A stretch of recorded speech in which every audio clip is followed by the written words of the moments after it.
Donald Trump enters the Secret Service headquarters, and what he discovers leaves everyone in shock.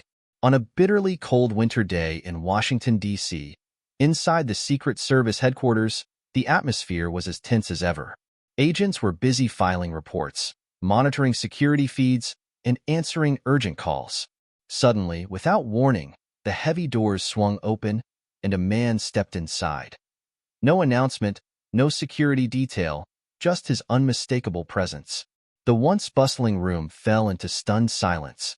Agents paused mid-task, exchanging confused glances. No one had been informed of his arrival. A voice finally broke the silence. "Mr. Trump, what brings you here?" Trump scanned the room, his gaze sharp, his voice firm. "I need to find someone, an agent who saved my life years ago. But his name has been erased from every record. I won't leave here until I know the truth." A heavy silence settled over the room. Someone had once saved Trump's life, but why was there no trace of him? Was he searching for a forgotten hero or uncovering a secret that was never meant to be found? The room remained eerily quiet, every eye locked on Trump. What he had just said was not merely a request. It was a declaration. Jonathan Reyes, the director of the Secret Service, stepped forward, his expression unreadable. A seasoned leader who had served under multiple presidents, he had seen many things in his career, but never had Trump walked into headquarters unannounced. "You're saying an agent saved your life. Please, Mr. President, tell me more." Trump nodded, taking a slow glance around the room before speaking. "It was 1982. I was a young businessman expanding my empire back then. I thought success was measured by numbers, skyscrapers, million-dollar deals. I never imagined that one night I'd be standing face to face with death." His voice dropped, his eyes distant, as if reliving a memory long buried. "You're saying an agent saved your life. Please, Mr. President, I need more details," Reyes prompted. Trump nodded, his gaze slowly sweeping across the room before he began to speak. "It was 1982. I was a young businessman expanding my empire. I thought success was all about numbers, skyscrapers, million-dollar deals. I never imagined that one night I would stand face to face with death." He paused, his eyes distant as if he were staring into the past. "That night, I had just left an important meeting in New York. I got into my car and started driving home, unaware that someone was watching me. As I turned into a narrow alley, an SUV suddenly swerved in front of me, blocking my path. Before I could react, 4 men stepped out, all armed. Before I even had the chance to process what was happening, my car door was yanked open, and I was dragged outside." The agents in the room held their breath. A businessman ambushed in the heart of New York. This was no ordinary crime. "They threw me to the ground." One of them stepped forward, pressed a gun against my head. I remember exactly what he said. Trump clenched his jaw as if he could still feel the cold steel of the barrel against his skin. "You think you can walk into our world without paying the price?" Reyes frowned. "Do you know who they were?" Trump shook his head. "At the time, I had no idea. But later, I learned the truth. They were part of a powerful criminal organization controlling entire industries in New York's underground. Without knowing it, I had stepped into their territory, and that night, they planned to teach me a lesson or end my story for good." His voice dropped to a near whisper. "If it hadn't been for that man, I wouldn't be standing here today." The agents exchanged glances. "What man, sir?" Trump took a deep breath as if steadying himself before speaking. Just when I thought it was over, a voice rang out from the darkness. His eyes narrowed, reliving the moment. "Drop your weapons. If you don't, there won't be a second warning." The tension in the room grew thick. One of them laughed, tightened his grip on the trigger, but before he could pull it, a bullet tore through his hand. A gunshot echoed through the alley, and then, out of nowhere, I saw a figure emerge from the shadows, moving faster than anyone could react. Trump paused, his gaze sweeping across the room, eyes cold and sharp. He was an undercover Secret Service agent. Alone, he took on 4 armed men. Wounded, outnumbered, but he didn't stop. He pulled me up, dragged me into another alley, and got me out of there. Blood soaked through his coat, but he didn't care. The agent stood frozen, absorbing the weight of his words. And then, when I tried to ask his name, he only said one thing. Never let them win. Trump swallowed hard, his voice quieter now but filled with emotion. I never saw him again. The next day, I tried to find out who he was, but no one knew. No records, no traces. It was as if he never existed. Director Reyes exchanged glances with several agents. Sir, do you remember anything? Anything at all that could help us identify him? Trump nodded. He had a long scar on his left hand. I remember it clearly because when he pulled me to run, I saw it up close. And before he disappeared into the night, he said one name. Shadow One. The room went still. A few agents exchanged uneasy whispers. Reyes took a deep breath. Shadow One is not just a name, sir. Trump narrowed his eyes. What do you mean? Reyes crossed his arms, his voice lower, more serious. I've been in this agency for over 20 years, and that name, I've only heard it once in my entire career. Trump held his gaze. I don't care what happened. I just want one thing. Find him, or at least find the truth. A heavy silence filled the room. Finally, Reyes gave a slow nod. If he ever existed, we'll find him. But deep down, Reyes knew that this search was not just about finding a man. It was about unlocking a door that many had tried to keep shut for decades. And once that door opened, no one could predict what would come next. Director Jonathan Reyes stood still for a moment before signaling to the agents in the room. Instantly, the atmosphere shifted. Conversations halted, fingers flew across keyboards, and stacks of old files were pulled from archives. The search had begun. Everyone understood one thing. If the name Shadow One had been erased from history, this would not be an easy mission. Trump crossed his arms, his eyes locked on the computer screen as lines of data scrolled past. Tell me, Reyes, how does a man who saved my life disappear as if he never existed? Reyes didn't answer immediately. He turned to the agent handling classified records, a young man in a black suit with thick-rimmed glasses. Run a full personnel search. Cross-check every classified file, even those that have been encrypted or deleted under government orders. The agent nodded, fingers moving rapidly across the keyboard. Strings of code flashed on the screen, searching through decades of government records. Then, after a long pause, he looked up. There's nothing. No one under the alias Shadow One. Any record of deep cover agents from the 1980s has either been sealed or completely wiped. If someone ever held that title, they didn't want to be found. Trump frowned. What about off-the-record files? Former agents who served but are no longer in the system. Reyes hesitated for a moment, then turned to a female agent standing in the corner. Get in touch with Michael Hayes. He worked in deep cover operations and retired in 1995. If anyone remembers Shadow One, it's him. An hour later, Trump and Reyes sat inside a reinforced SUV, driving toward a quiet suburb in Virginia. Michael Hayes had once been a legend in the intelligence community. Now, he was just an aging man living a reclusive life in a small, weathered house. Reyes knocked on the door, no answer. Trump glanced around. The house looked old, but the windows had reinforced locks. A man like Hayes wouldn't live without precautions. Reyes knocked harder. Michael, open the door. We need to talk.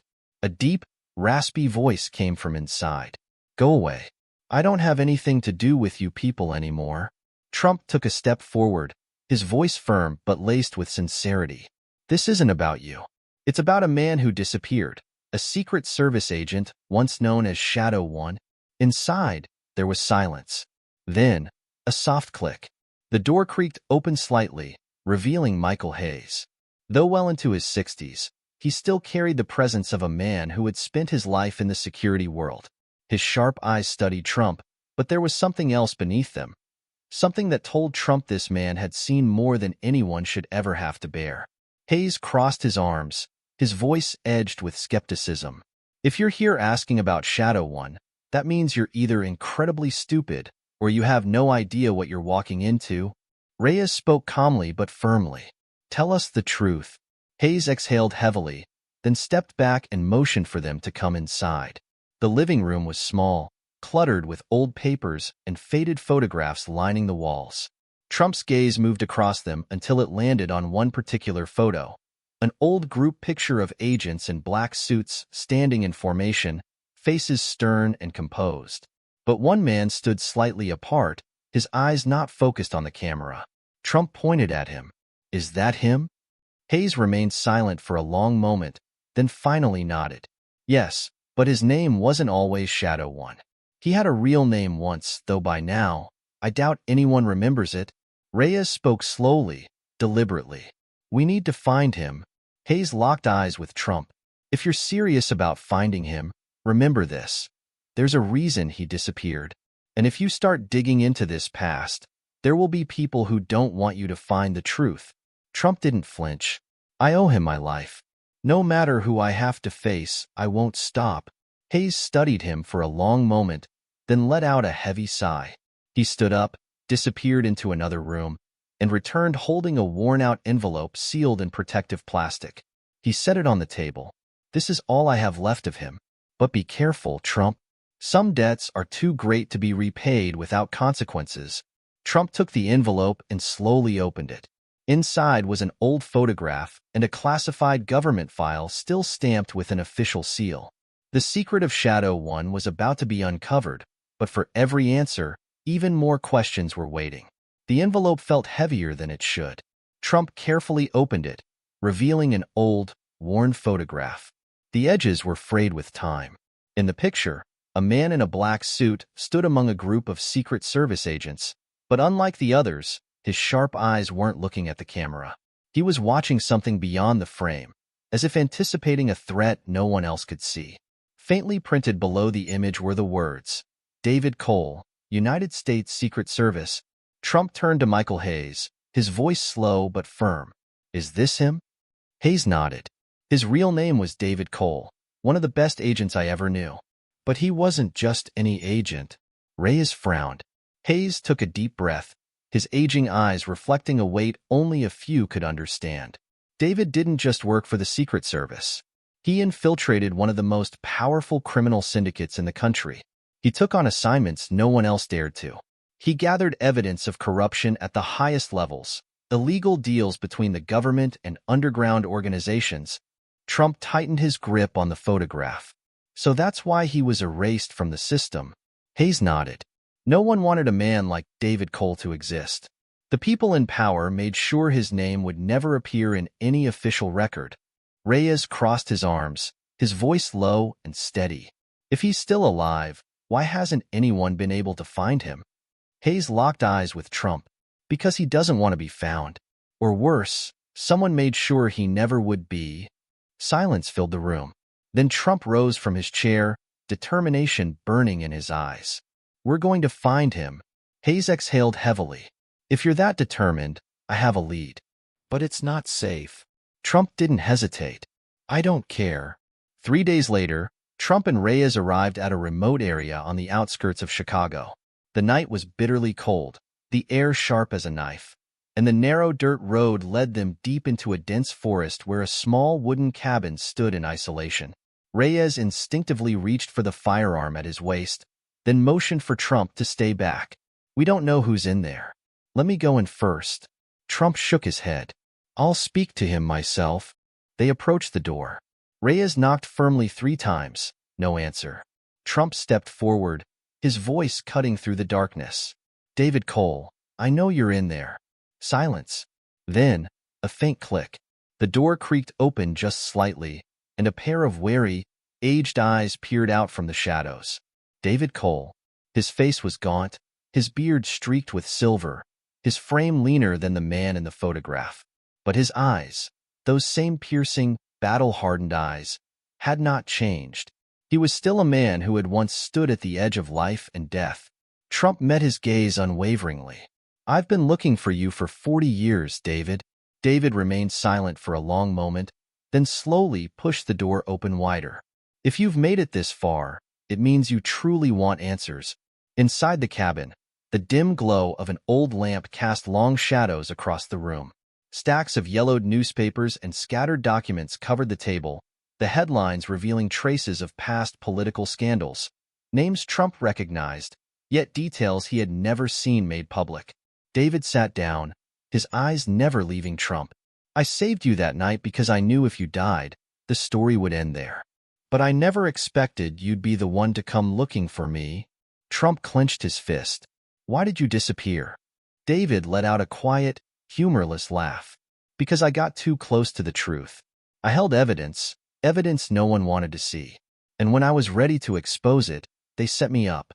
A staged attack, a secret arrest warrant, and overnight, I became no one." Trump's voice dropped, steady and resolute. "I can't change the past, but I can fix what was done to you." David raised an eyebrow. "And what exactly do you think you can do?" Trump rose from his seat, determination burning in his eyes. "I will bring your name back. I will make sure the world knows who you are and what you did." David shook his head. "You don't understand, Trump. The people behind this, they still hold power. If you dig up the past, you won't just be putting me in danger. You'll be risking yourself too." Trump held his gaze unwaveringly. "I'm not afraid." A long silence filled the room. Then, David exhaled as if releasing the weight of 40 years. He stood up, walked toward an old wooden cabinet in the corner, and pulled it open. From inside, he retrieved a small metal box, setting it on the table in front of Trump. "If you're really going to do this, then here's everything I've kept for 40 years. Trump unlocked the box. Inside were classified documents, audio recordings, and photographs. Evidence of everything David had uncovered before he vanished. Reyes scanned the files, his expression shifting as he turned to Trump. "If this is real, it could change everything." Trump nodded, his resolve unshaken. "Then we're doing it." David studied him for a moment, then, for the first time in their conversation, he smiled. "You really don't know when to quit, do you, Trump?" Trump's response was simple yet unwavering. "Men like you don't deserve to be forgotten, and I'll make sure that never happens." The battle to bring the truth into the light had officially begun. David Cole sat in his small cabin, staring at the metal box on the table. Inside it lay a part of his life that had been buried, a past filled with secrets that could change everything. For 40 years, no one had dared to touch it. No one had dared to speak the truth. Trump stood beside him, his gaze unwavering. "If you're ready, I'll make sure the world knows what happened." David slowly closed the box. "Once this gets out, there's no turning back." Trump didn't blink. "I've never been one to back down." Silence filled the room. Then, after a long pause, David gave a slow nod. "All right, let's do this." 4 days later, in Washington, D.C., a press conference was held right in front of the United States Secret Service headquarters. Cameras from every major news outlet focused on the podium. Trump stepped forward. Behind him, David Cole stood in silence, facing the public for the first time in 4 decades. Trump scanned the crowd, then spoke, his voice unwavering. "Today, I stand here to tell the story of a man America should never have forgotten. A man who was willing to sacrifice everything for justice, only to be erased from history." The entire room went silent. Trump continued. "David Cole, a former Secret Service agent, dedicated his entire career to fighting against corruption and evil. But when he got too close to the truth, those in power made him disappear. They thought that by erasing his name from every record, they could make the world forget him. But today, I stand here to tell them they were wrong." Trump turned to David. "You were forced to live in the shadows for too long. But from this moment forward, America will remember your name." David looked at Trump, saying nothing, but in his eyes, something had shifted. A weight lifted, a sense of relief he hadn't felt in 40 years. The next day, the sitting president signed a special executive order. David Cole's honor was officially restored. He was awarded the Presidential Medal of Freedom, one of the highest honors a U.S. citizen could receive. A ceremony was held at the Secret Service headquarters, where David's name was engraved on the Wall of Honor alongside other agents who had dedicated their lives to protecting the nation. As David stepped forward to receive the medal, the entire hall rose to their feet, applauding. He was no longer a ghost. He was a hero, and finally, America knew it. But Trump wasn't done yet. 1 week later, the David Cole Foundation was established, a scholarship fund dedicated to supporting former agents and their families in times of hardship. News stations across the country reported on the event, and David Cole's story spread like wildfire. Other forgotten agents, those who had sacrificed in silence, were finally being remembered. Their stories were being told. David stood by the window of his small home, watching the golden sunlight filter through the glass. For the first time in years, he felt like he truly existed. As Trump prepared to leave, David spoke only one sentence. "Thank you, Trump, not for the honor, but for remembering me." Trump simply nodded. Men like you should never be forgotten. And with that, he walked away, leaving behind a man, a story, and a legacy that the world would never forget. David Cole's story is more than just the tale of a forgotten agent. It is a reminder that in the face of power and silence, there are still those who stand for justice. But more importantly, it shows us that a single act of kindness and an overdue thank you can change the course of someone's life. David Cole dedicated his entire life to protecting his country, yet for 40 years, no one knew of his sacrifice. If Trump hadn't searched for him, his story might have remained buried forever. How many others out there have given everything yet never been recognized? How many heroes have gone unnoticed, their legacies fading into silence? Today, we may not be fighting great battles, but every day we have the chance to remember and honor those who have sacrificed for us. People like David Cole. If someone has ever helped you, find them, thank them before it's too late. Don't let their kindness, their sacrifice, be forgotten. And if this story moved you, share it. Let more people know that justice exists only when someone is brave enough to stand up for it. Together, we can keep stories like this alive.